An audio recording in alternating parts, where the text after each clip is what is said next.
Olá, eu sou a Dr. Mona Lisa Muxatutã. Olá, eu sou a Dr. Rus Roroitis. Conforme já abordamos com nossos colegas em palestras anteriores, a Covid-19 é uma nova doença que causa sintomas respiratórios principalmente em adultos. Hoje falaremos sobre a Covid-19 em pacientes pediátricos. Após a conclusão deste módulo, gostaríamos que você fosse capaz de identificar os sintomas de Covid em pacientes pediátricos, que podem ser diferentes das que se verificam pacientes adultos.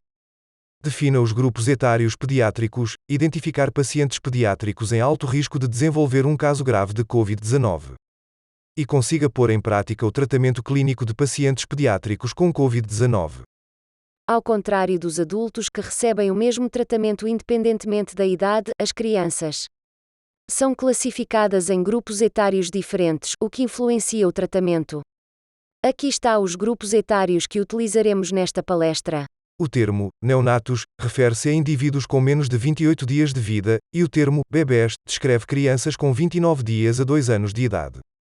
E os restantes pacientes pediátricos têm de 2 a 19 anos. Agora, vamos nos aprofundar nas especificidades relativas à forma como a Covid-19 se manifesta em crianças. Como você deve se lembrar, no início da pandemia, as crianças eram chamadas de propagadores silenciosos. Isto surgiu da falsa ideia de que as crianças podiam propagar a Covid-19, mas que não contrairiam a doença. Agora, sabemos que todos os seres humanos podem contrair a Covid-19, independentemente da faixa etária, e este diagrama mostra a transmissão intercambiável de Covid-19 por todas as faixas etárias. As crianças não são a principal fonte de infecção nas respectivas comunidades. As crianças pequenas são menos propensas a propagar a Covid-19 do que as crianças mais velhas e os adultos.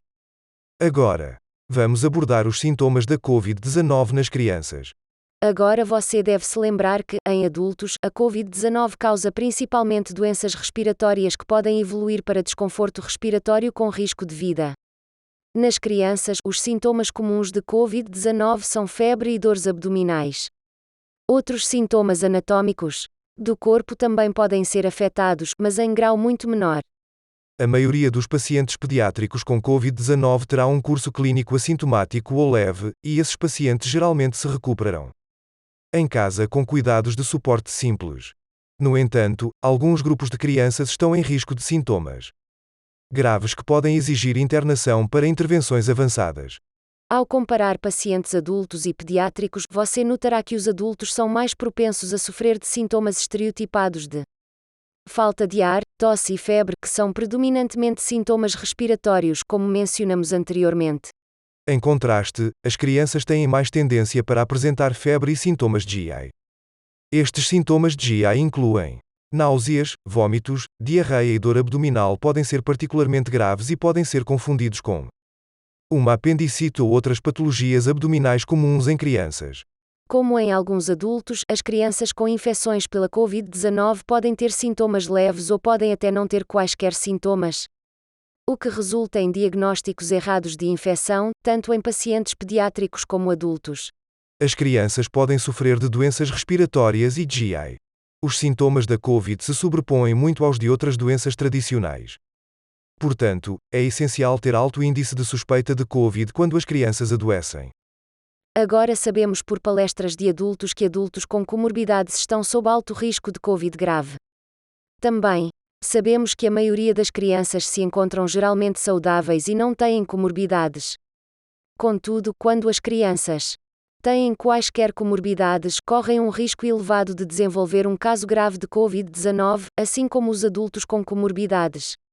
Crianças que correm risco de infecção grave incluem aquelas que têm menos de 1 ano de idade e aquelas que têm problemas de saúde, incluindo doenças como asma, diabetes, imunossupressão e obesidade. Estas comorbidades fazem com que as crianças corram um risco elevado de desenvolver uma doença grave, independentemente da idade delas.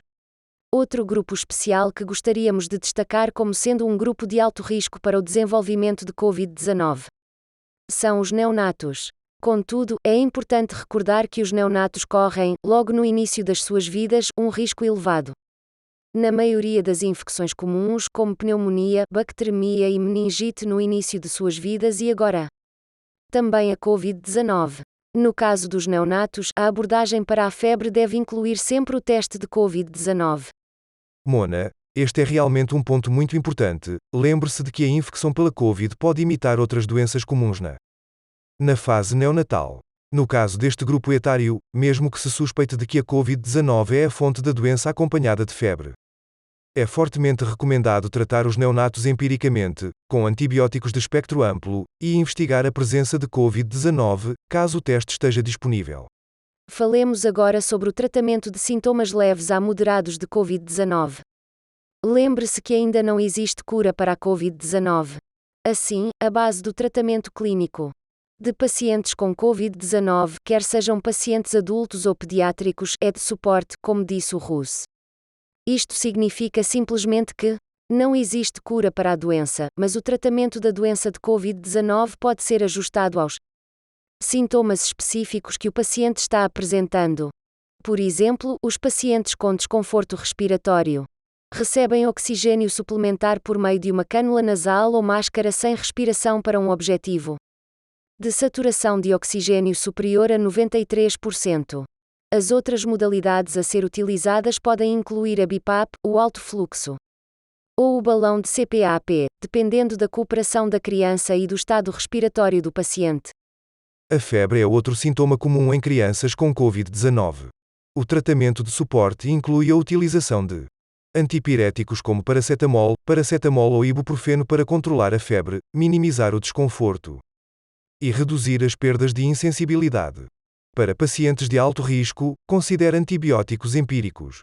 Para tratar outras doenças graves comuns, os sintomas de GI são comuns em crianças com Covid-19 e podem resultar em desidratação, especialmente quando não conseguem tolerar fluidos pela via oral ou apresentam uma perda excessiva de fluidos.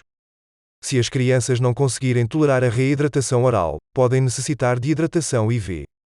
Se disponíveis, deve ser administrados medicamentos antieméticos para ajudar a reduzir o desconforto e permitir a reidratação oral. Agora, considerando todos os sintomas que os pacientes pediátricos podem apresentar, lembre-se que a maioria das crianças apresenta sintomas leves e se recupera bem em casa. Então, quais crianças devem ser hospitalizadas? As crianças que apresentem hipoxia e desconforto respiratório, ou taquipneia que requer oxigênio suplementar precisa ser internada no hospital. Outras indicações incluem pacientes que não conseguem beber ou comer ou que vomitam com frequência. Doenças de GI graves e prolongadas podem resultar em desidratação e declínio do estado hemodinâmico, necessitando de internação para hidratação com fluidos. A hospitalização também é indicada quando os pacientes apresentam sinais de febre ou de choque. Estes pacientes necessitam de um tratamento clínico intenso para monitorizar e evitar a deterioração do respectivo estado, especialmente em pacientes pediátricos de alto risco. Agora já sabemos que pacientes devemos hospitalizar. Os pacientes com sintomas leves ou moderados de Covid-19 que não preenchem a tenda aos critérios de admissão mencionados anteriormente provavelmente se recuperará e poderá receber alta hospitalar em segurança. O quadro clínico pode mudar, portanto deixamos-vos algumas dicas sobre o que instruir os pais a cuidar de seus filhos e quando procurar ajuda médica. Isso mesmo, Mona, os pais devem trazer seus filhos de volta ao pronto-socorro ou hospital em caso de febre persistente superior a 5 dias, aumento do trabalho respiratório ou taquipneia, diminuição da ingestão oral ou vômito excessivo e sinais de desidratação, incluindo pele repuxada, choro sem lágrimas, mais fraldas secas e membranas mucosas secas. Já abordamos muitos pontos essenciais na abordagem e no tratamento de cuidados do paciente pediátrico com Covid. Aqui estão algumas pérolas importantes. Lembre-se que, no caso das crianças, a Covid-19 pode aparecer como febre e sintomas de GI, bem como vômito e diarreia. Os pacientes pediátricos têm alguns sintomas respiratórios, mas geralmente não são tão graves. Os pacientes pediátricos de alto risco, como crianças com uma idade abaixo de 1 ano ou crianças com comorbidades, estão em risco de desenvolver um caso grave de Covid-19. Esses são pontos importantes que Mona também lembra que a maioria dos pacientes pediátricos com Covid-19 têm sintomas leves e recuperam em casa. Na maioria dos casos, a hospitalização de pacientes pediátricos com Covid-19 tem como causa principal a desidratação. Mas alguns pacientes são hospitalizados devido ao desconforto respiratório, a hidratação com fluidos, a administração de oxigênio suplementar e o controlo da febre são a base do tratamento clínico para pacientes pediátricos com sintomas leves a moderados de Covid-19. Muito obrigado pela sua atenção. Falaremos sobre a abordagem AMIS-C no próximo módulo dedicado à pediatria.